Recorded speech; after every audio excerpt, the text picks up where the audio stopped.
Sige, Joshua mo nagbigay ng 500. Oo. Tapos may sinendo ko sa kanya na 200 kanina. Ngayon mag-iinom kami. Oo. Binigyan niya ako 500. Nagambag si Jojo mo 100. Nagambag ako 100. Handaan.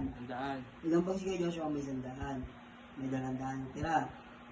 Sa 200 yun, di ba nagsend ako sa kanya 200. Ba't 150 lang? Eh may... Ito nga, kinuha ko ngayon yung 100.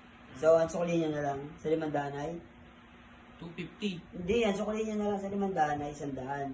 Oo. Yeah, 100 na lang. Ang binigay ko sa kanya sukli, 150. Bakit? Wala na dapat sukli niya. 100. Ba't 150? Sabi mo.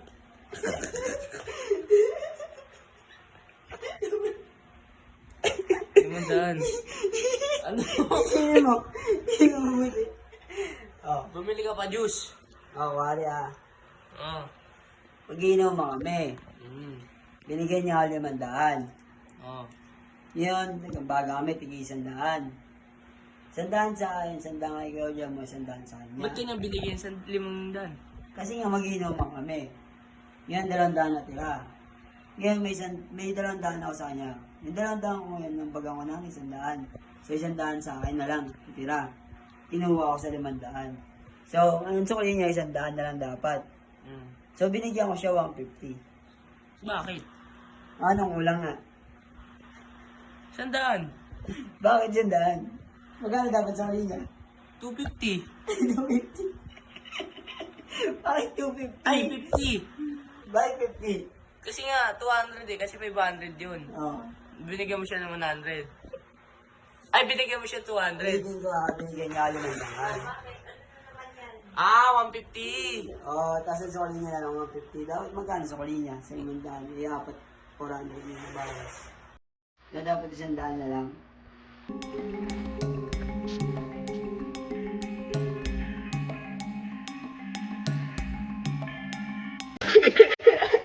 Ano? Magkano ba yung gin? 100 nga yun eh. Kada isang sip eh. Di 50 kulang mo. Tanga. Ay, hindi. 300. Kasi 600 yun eh. Kulang mo 250. Ay, kulang mo 250 nga. Ay, kulang mo 150. Tama, kaya yung sukli niya. 300 na sukli mo, Joshua. Hindi 300. Hindi nasa kanya 100. Binigay ko sa kanya, ano tira ng sukli niya? 150. Anong kulang? Di 50. Ha? 50. Wala. Bumili ka yelo, sabi mo eh.